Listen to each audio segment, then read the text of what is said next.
Bom, esse evento foi idealizado dentro de um movimento que nós temos de querer fazer um evento científico anual, que teria sido em setembro, ainda em alusão ao mês mundial de conscientização da doença de Alzheimer, mas por uma questão logística tivemos que fazer em outubro. A gente, quando idealizou esse evento, a gente pensou no evento científico que pudesse entregar o máximo de informação possível de atualização para o maior número possível de interessados.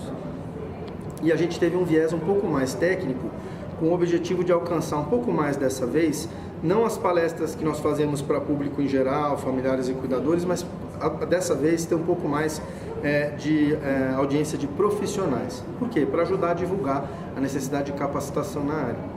Então ele foi idealizado, como demência envolve muitos aspectos e muitos saberes, nós pensamos em concentrar em 2 dias, porque é tanto assunto, né? Então foi um desafio. Então como é que nós fizemos?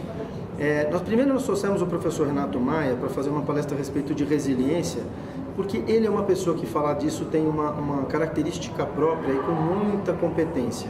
E isso deu a nós um colorido assim, um ar fresco, uma inspiração, vamos dizer assim, que permeou o espírito desse evento.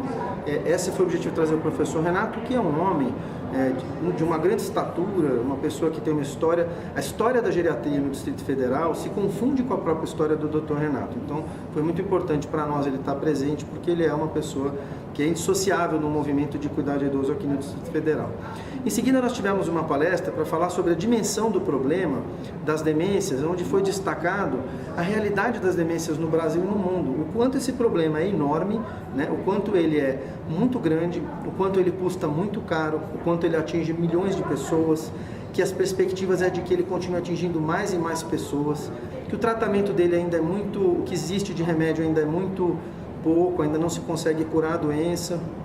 Embora nós possamos tratá-la e melhorar muito a vida das pessoas, ainda não se consegue curar, que isso custa muitos milhões de dólares, aliás, bilhões de dólares para os países, né? Um dado só, se as doenças demenciais, o custo delas no mundo hoje é de 820 bilhões de dólares por ano. Se isso fosse do tamanho do PIB de um país, seria a 18ª economia mundial, né? Então isso e está aumentando rapidamente, né? Vai ser de 2 trilhões em 2030.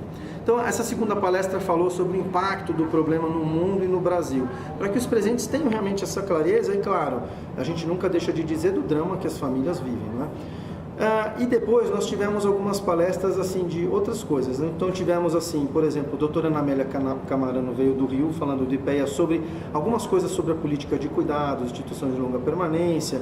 A doutora Jurilza falou para nós sobre a política de cuidados que existe no Brasil. E à tarde nós tivemos 2 mesas, uma sobre cuidados paliativos, com convidados que vieram de São Paulo, e uma convidada aqui do Distrito Federal falando da política inovadora de cuidados paliativos do Distrito Federal. E isso foi muito bonito, porque nós fizemos, digamos assim, que aqui no Distrito Federal nós estamos fazendo uma história no país em relação a isso. Nosso secretário de saúde é um médico paliativista, ele tem incentivado, mesmo com essa dificuldade que nós estamos vendo, que a saúde do DF atravessa, eles criaram agora em maio no Hospital de Apoio leitos para cuidado paliativo de pacientes geriátricos. Então, membros dessa equipe nos brindaram com a apresentação disso, um trabalho com muita qualidade que eles estão fazendo lá.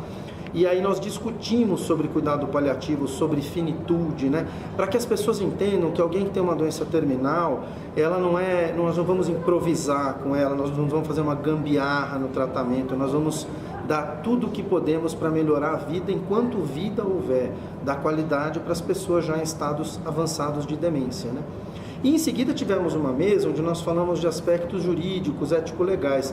O Dr. Diego Cheruli, que é da Comissão de Seguridade Social da OAB, nos presenteou com uma palestra onde ele falou sobre isenção tributária, que os pacientes com demência têm uma série de direitos de isenção de tributos, né? Então ele disse quais são esses direitos, como é que faz para consegui-los, né? Foi ótimo.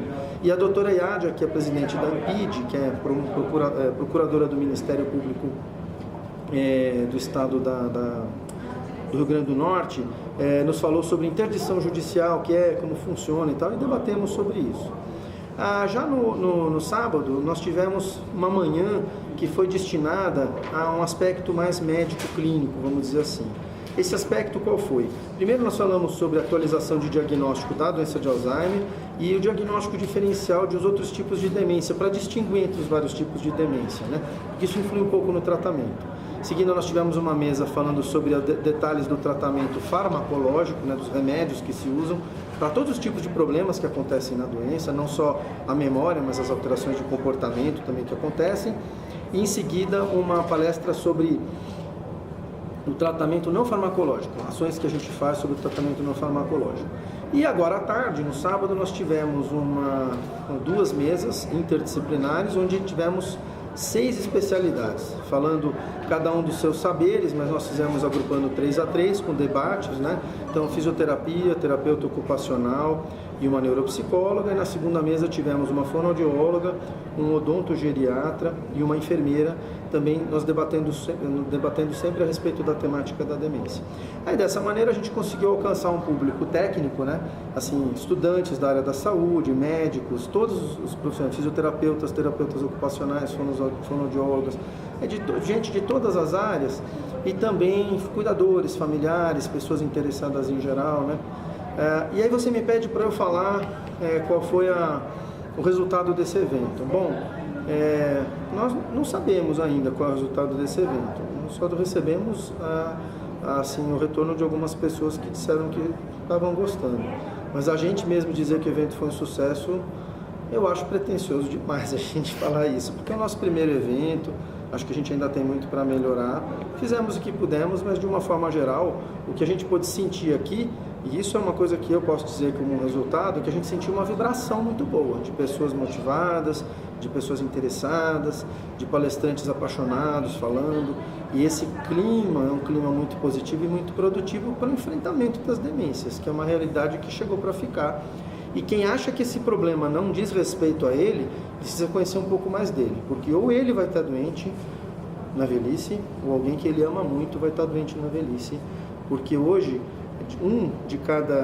nos Estados Unidos, de cada 9 americanos com mais de 60 anos, um tem doença de Alzheimer. É muita gente. E no Brasil isso não vai ser muito diferente nas próximas 2 ou 3 décadas. Mesmo que amanhã, com mágica, um passe de mágica, nós tivéssemos um remédio que curasse toda a doença, a gente ainda ia ter 2 ou 3 décadas de pessoas ainda doentes precisando de um olhar para isso.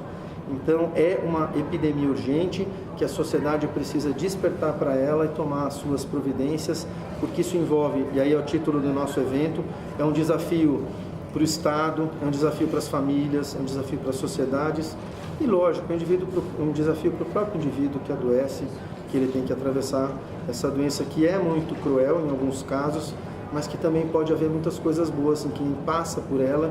Quer dizer, não tem só coisas catastróficas, pode-se também durante o percurso da doença se encontrar mais facilidade, um pouco mais de leveza, e para isso a Associação Brasileira de Alzheimer tem um trabalho de capacitação de pessoas, um trabalho de grupos de apoio para famílias, um trabalho de apoio às autoridades governamentais no desenvolvimento de política pública, um trabalho simples assim, pequeno, né, modesto, que nós somos poucos ainda, mas com muito boa vontade de fazer alguma diferença para melhorar essa realidade no nosso país.